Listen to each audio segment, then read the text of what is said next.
जय माता दी दोस्तों। देवी दुर्गा ने अपने भक्तों के कल्याण के लिए पृथ्वी पर 9 अवतार लिए थे, जिन्हें 9 दुर्गा भी कहा जाता है। इनमें सबसे पहला अवतार देवी शैलपुत्री का है। देवी दुर्गा के प्रथम स्वरूप शैलपुत्री का अर्थ है पर्वत की पुत्री। 9 अवतारों में देवी दुर्गा के इस अवतार की कहानी माता सती के आत्मदाह से जुड़ी हुई है। देवी शैलपुत्री का स्वरूप अत्यंत मनोरम है। देवी के बाएं हाथ में कमल का पुष्प सुसज्जित है, तो वहीं उन्होंने अपने दाएं हाथ में त्रिशूल धारण किया है।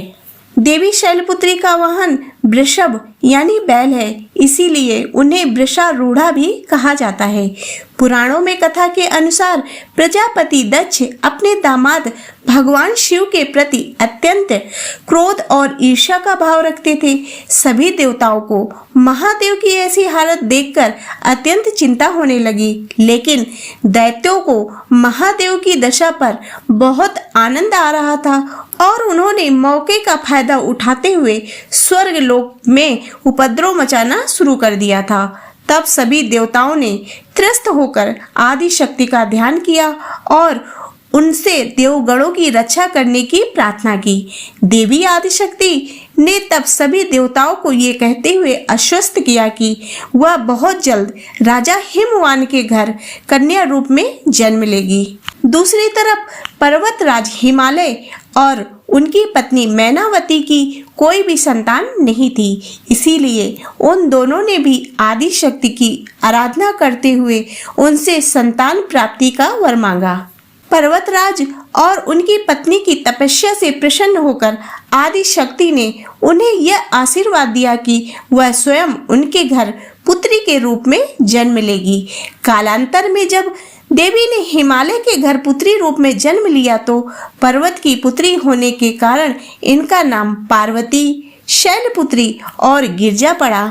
बचपन से ही देवी शैलपुत्री महादेव को ही अपना सर्वस्व मानती थी और देवर्षि नारद के कहने पर वह शिव को पाने की तपस्या करने के लिए जंगल में चली गई थी।